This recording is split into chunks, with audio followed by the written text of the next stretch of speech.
for? Well, Alex, welcome back to the Middle East. I feel like this is kind of what you live for, right? Things, some challenges that people think, well, there's no way he should be trying that. I feel like when you get a phone call that offers you that challenge, you just can't wait for it. Oh, yeah, that's very loud. Yeah, for sure. Again, it's opportunities, you know what I mean? It's opportunities to be great, right? So a lot of people, there is a lot of risk, but, you know, as they say, high risk, high reward. You know, that's how I look at it. So, and that's why I've been busting my ass for the last 12 years, you know, 11 or 12 years, however long it was. You know, literally, so I can be that guy that can do things like this and do some history-making type of stuff and, you know, really have a legacy that people will be talking about for a very long time. There are people who are almost already trying to set the narrative that you have nothing to lose, you can come in here and be the hero. But I've heard you say multiple times that, no, if I don't get this done, I lose an opportunity at this rematch, like that lightweight title. So do you feel that you're just rolling the dice here to prove that I can make these things and I can pull them off? Yeah, for sure. This whole nothing to lose type thing is silly. Like, I mean, don't get me wrong, there's still a lot of pressure on Islam, and I understand that. But I mean, I have to take this rematch that I want so bad, this lightweight title. You know, we talk about legacy. You know, this. If I was to lose, my legacy takes a big hit. I don't get another shot at him. I don't get another shot probably at the lightweight title. You know what I mean? Like, how much longer do I have? You know, we don't know these things. So there's definitely still a lot to lose for me. I think you know, he takes a big hit with a loss to his legacy, losing to someone who is obviously the featherweight champ, a division below, coming in on 12 days' notice. Again, there's a lot of pressure on him, but you know, no pressure on me. I'm not letting there be any pressure, but there's still a lot to lose for me. So I don't want people acting like, you know, like that there's no, me doing this is a no-brainer. I guarantee you there's not many fighters that are going to do this. And, you know, you heard Islam say, you know, no excuses and things like this. It's just one thing I want to say is, like, put it this way, 100% if the roles were reversed, this fight is not happening. I don't care what anyone says. He's not fighting on 12 days' notice. So he needs to remember that. Tactically, you said that you're going to come in more aggressive early on. Is that because cardio's not where it was for that February fight, or is that I found something out in that fifth round of the first fight that I can apply in the first two rounds of this next fight? Why tactically come out there more aggressive this time? I just don't think I need to, you know, from the first fight, like, I showed him a lot of respect, and it's well-deserved respect.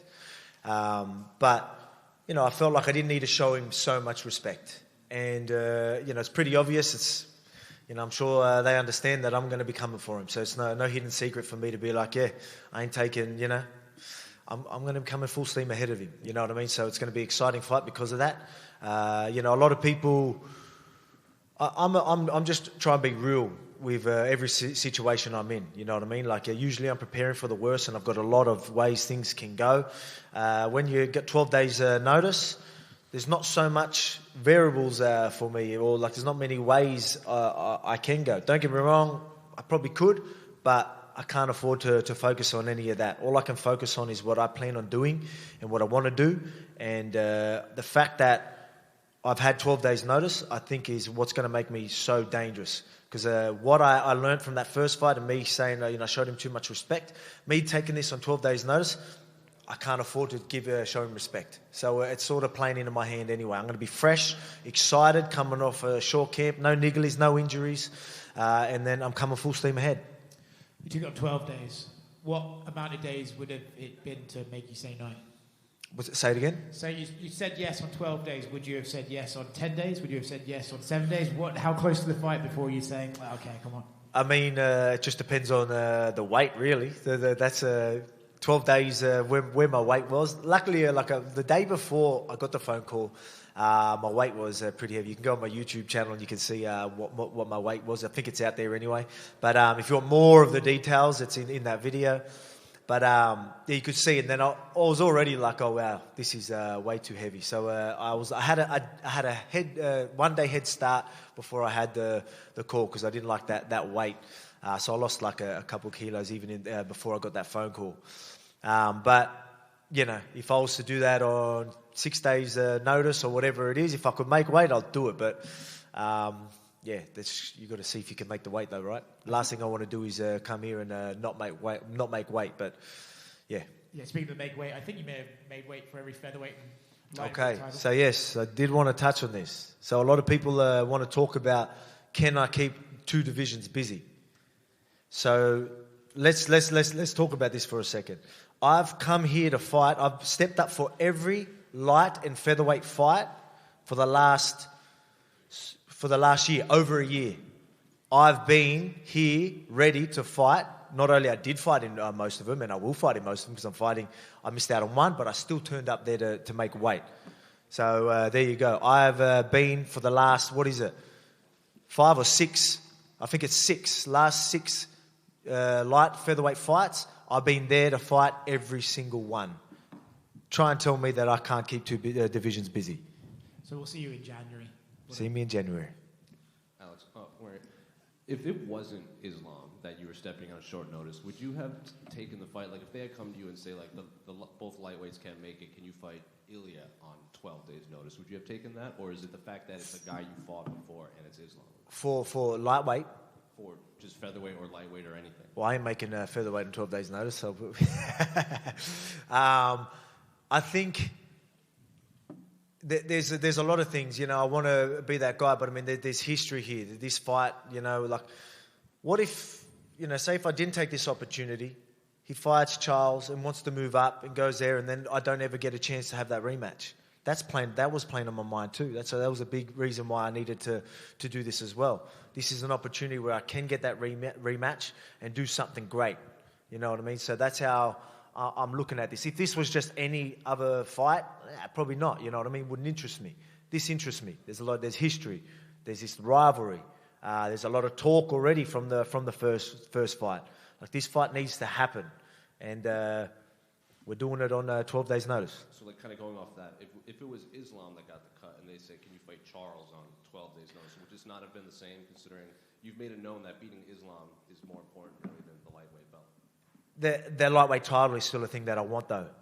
And then I demand the rematch anyway. So I get that rematch. So that works out. So I'm thinking of it all. I mean, if I was to fight Charles instead of Islam this weekend, I take that belt.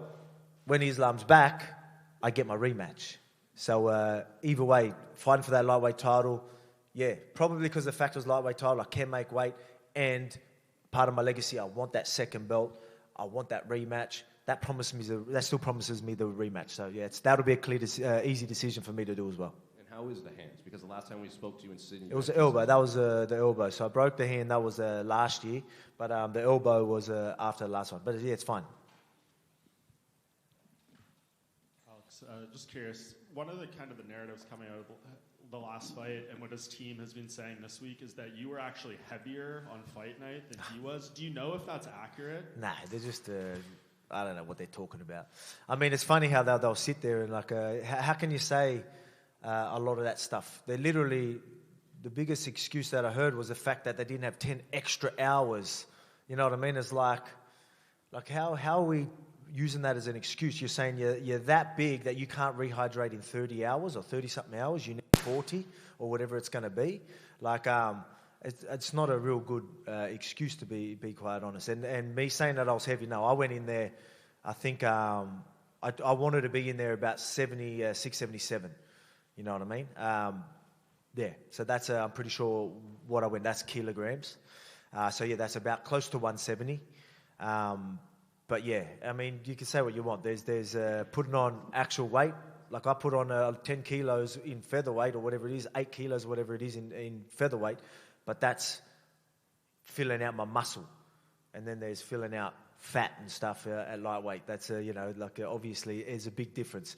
They can use that, but I mean, that's just, that's pretty much, that is false.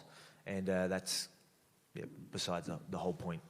And one of the things Michael Bisping famously said when he pulled off that very short notice upset of Luke Rockhold, which was also a rematch, was that the fact that it was so short, it didn't allow him to overthink the fight, and it didn't allow him to overtrain because he goes so hard. Are you feeling some of that coming in? 100%. It's short notice.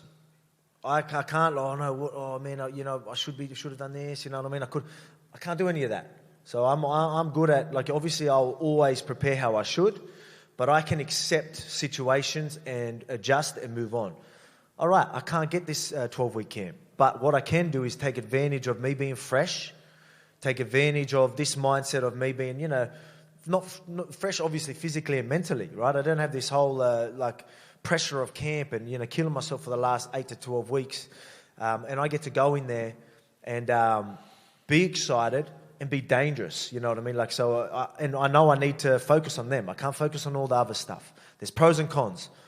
I can't afford to focus on the cons. That's done. Accepted. Move on. What I can do. There's still a lot of pros there, and I'm going to take full advantage of it. And you told Fari last night that a fight with Justin Gaethje sounds nice after this, maybe a trilogy. There's been some kind of rumors out there that the UFC is maybe waiting on the result of this fight, and say you can't go in January or you plan on something else, that maybe they would do like an interim title with Ilya and Max. What would you make if that was kind of the direction that went?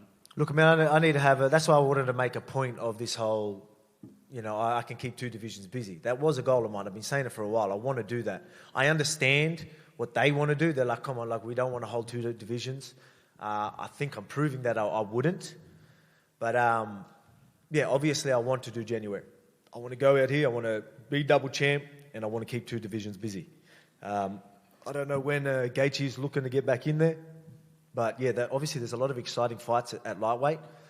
We'll see what happens. But, I do, want to keep 2 divisions busy. That is something that I want to do. I don't think we've had many people do that. That's obviously a difficult thing to do, but I think that can add a lot to my legacy as well. So that's something I definitely want to do. What is the secret to this activity, to keeping healthy, to keeping mentally fresh? How are you doing this? I'm just a professional. I have been for the last 12 years, and I've got full confidence, and I'm comfortable with who I am and what I've done for them years to understand that, I'm going to prepare anyway, and then I'm going to be, a lot of people are like, I need a break, and like they're worried about if things go wrong, which is fair. But I've got I got that motivation probably from Izzy, how active he was, and what he was doing for so many years. That was inspiration for me to be like, I want that. I thought that was incredible, and that's why you're seeing me, take that as well. And then now I'm just trying to add on. I feel like I thrive off it. I thrive from being active and doing things that not everyone will do. And then even situations like this, I feel like you just keep adding on to that legacy and who you are, and my mindset, mentality. It just shows you what I'm all about, and I'm comfortable and happy with that, and ready for all challenges that come my way. Yeah, and you mentioned, and I literally thrive off it. You literally couldn't keep the smile on my face the day after. As soon as I got that call, all week I was so excited. Everyone in the gym, everyone was excited. I noticed. So it's like everyone just knows, all right. Obviously everyone knows that Islam's no easy fight, but they just know if anyone can do it, it's me, and everyone's excited, and everyone was just pumped up and ready for it. So it's been nothing but positive vibes from myself and my team, and I can't wait to go out there and make history. Yeah, and you mentioned kind of the comparison to Izzy. You see him now, though, and he's saying he needs a long break. Yep. Is it maybe unfair to compare it in that sense, considering he had 100 kickboxing fights? And he was, what did I see? 11 title fights since 2019. That's nuts. You know what I mean? It's crazy. So obviously it obviously didn't go his way last fight, and then he just needs some time. You know what I mean? So, but and that's fair. You know what I mean? There's going to be times that's going to happen.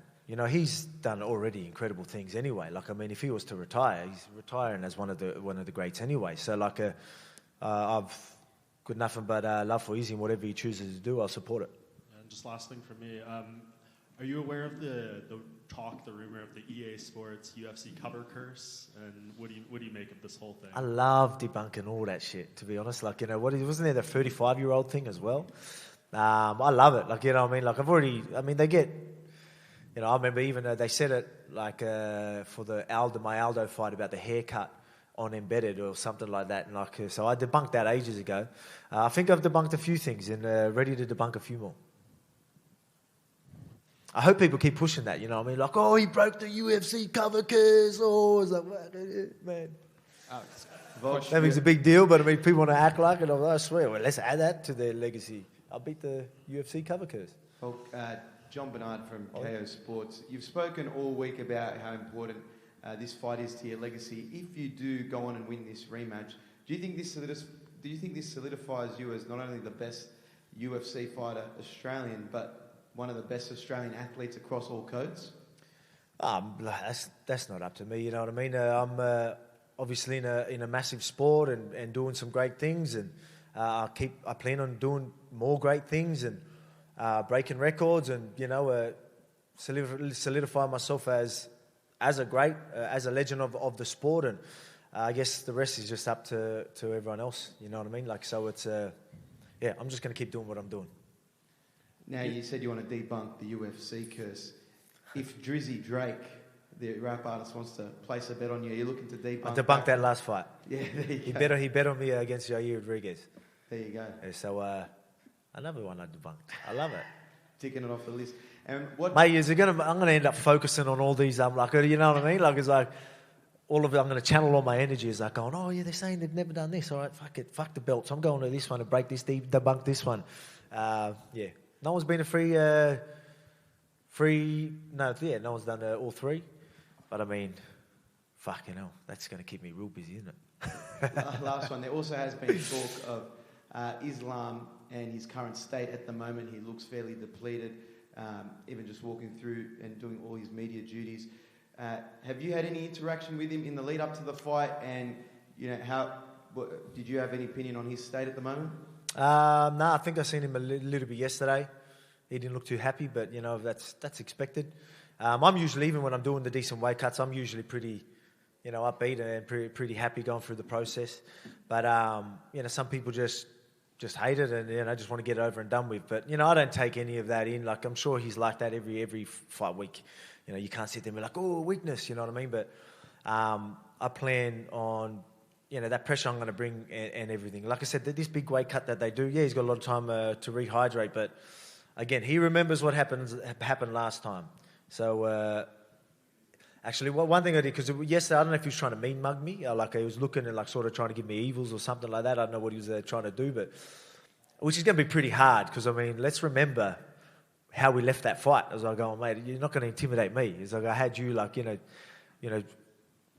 trying to do whatever you can to say, you know, for the, you know, save your life. You know what I mean? I remember punching your head through the canvas. So to intimidate me is going to be pretty difficult.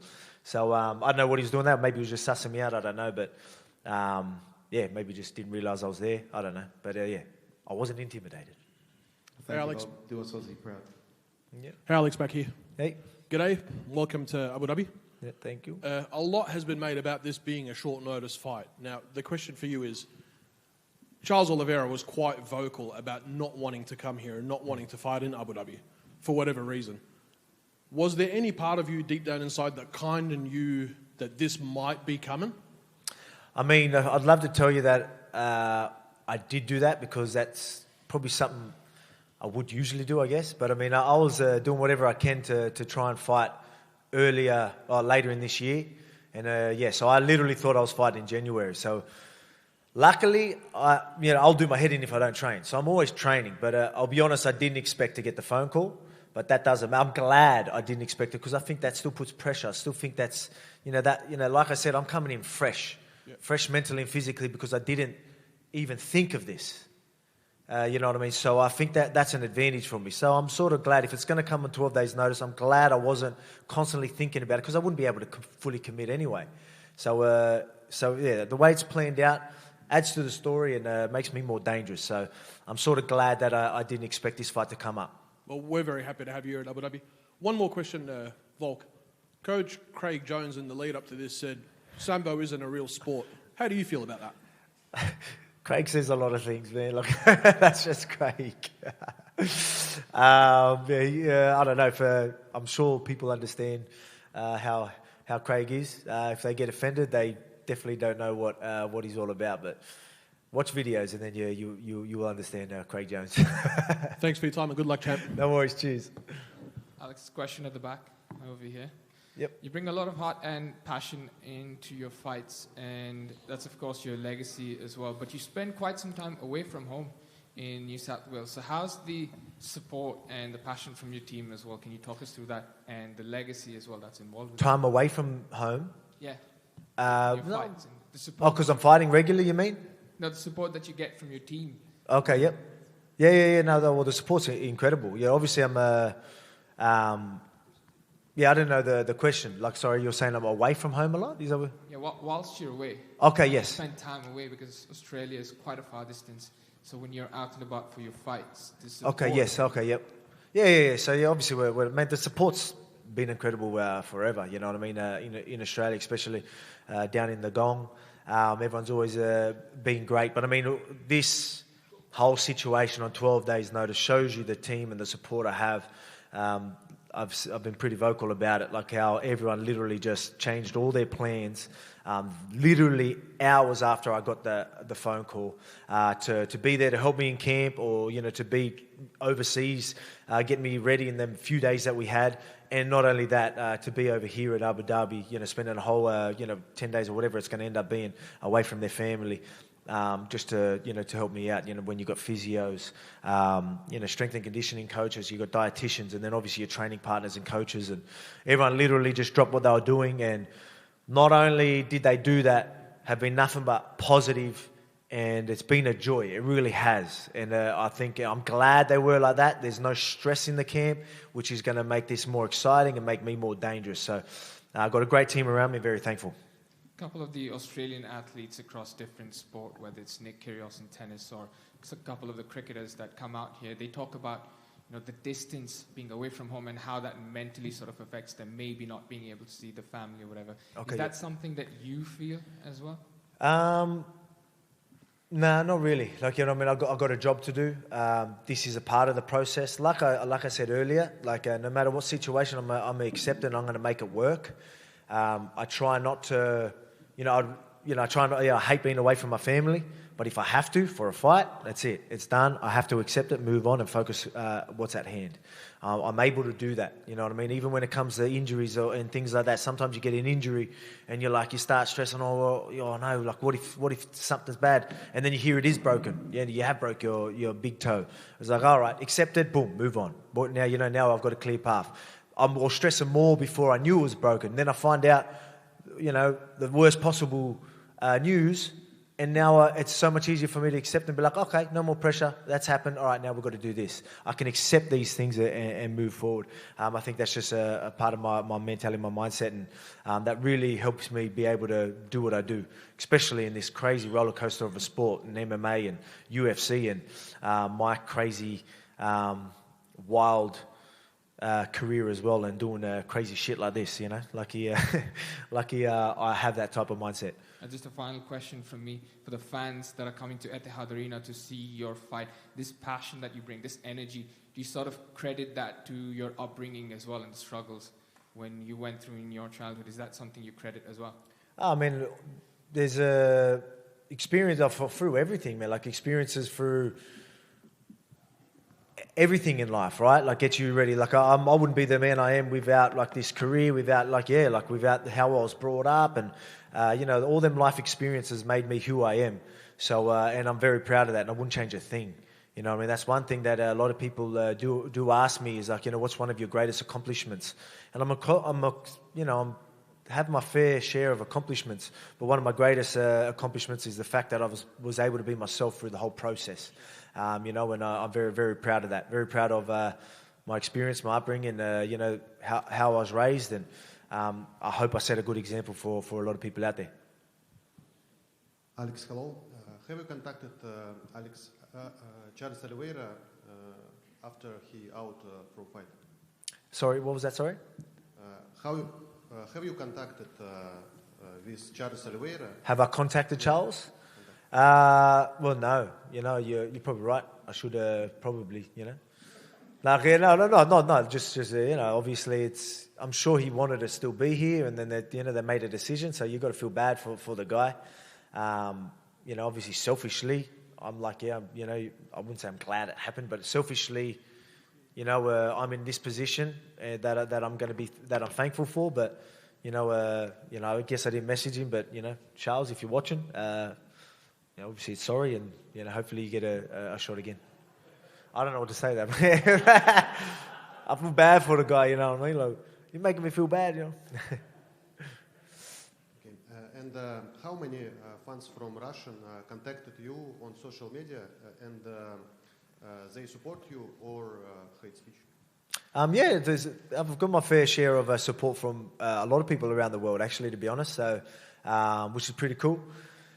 But so the support's been incredible, even in Russia. I'm a pretty chill dude. So I don't think too many people hate me. I know they used to, but I think they're starting to grow on me. Obviously, you're going to get a lot of people supporting, Islam and their team and that, which is fine. That's expected. I'm probably going to get booed when I walk out to the octagon, but I'm prepared. I'm ready for that. All good. We'll see what happens. But I mean, the support's been incredible. Thanks. Volk, over here. With Khabib's advices this time around during this fight, do you expect Islam be more dangerous and smart? I mean, I don't want to I don't want this to be disrespectful, but I mean, that's you go there, you prepare, you do what you need to do, and you turn up. Someone just being in the corner, there's gonna be a lot of things when things don't go your way. You start looking for things, or what went wrong and all that. I didn't have the extra 10 hours, or my Khabib was in my corner, and if them things are gonna worry you so much, I'm going to take advantage of that Saturday night. If he really thinks like that, he's in for a rough night, because I'm going to give him a lot more other problems to deal with. If he can't deal with things like that, when he's locked in a cage with me and he's thinking about all these little things around him, he's going to be in for a rude shock, especially when I come guns blazing at him. So I think he needs to just accept that I am that tough fight. It wasn't any of these other things, except we prepared well, and we know what you do well, and we know how to counter those things. So expect a hard fight, turn up, because even though I had 12 days, I'm still going to turn up. I'm going to bring a fight. So, again, he did tweet saying that don't have excuses, where I felt like he had more excuses when he got his hand raised, I think. But, look, he's a great fighter. He doesn't need to rely on all these other things. They do a good thing. That's why having guys like Khabib around him and Javier Mendez and the team they have, they prepare him very well, and that's why Islam's going to be dangerous. Having Khabib there, through camp and all that, the preparation they gave Islam is why he'll be dangerous. But if Khabib wasn't in the corner, I don't think that changes much, to be quite honest. Because we all remember Dan Hooker fight and Khabib's advice. That's why I asked. Okay, no, that's okay. It's all good. No, I understand, a lot of people, but I mean, we are fighters. Having a good team around you is great, but that's why preparation's very good. You do want guys in your corner, obviously, to help you make some right decisions. But I mean, he had a lot of other problems in there, rather than just, he could have done this instead of that. I think it would be more than just that little bit of advice, because again, we prepared very well. We've got a good team around us, and they prepare us. So it's a preparation that our coaches and teammates and that do, that really get us ready for these fights. And all year round, again, having the right training partners, the right coaches bringing you up the way that they want you to, that's what you carry in there. At the end of the day, the corner is going to help. But I mean, if I haven't been the guy I have for the last 12 years, you can have the best corner. There's a good chance things are going to go wrong, you know what I mean? If you aren't properly prepared. But luckily, I have the right team around me and the right coaches that have been keeping me prepared and on sharp and, understanding the game for the last 12 years. So that's what I'm thankful for. Thank you. Yeah, cheers.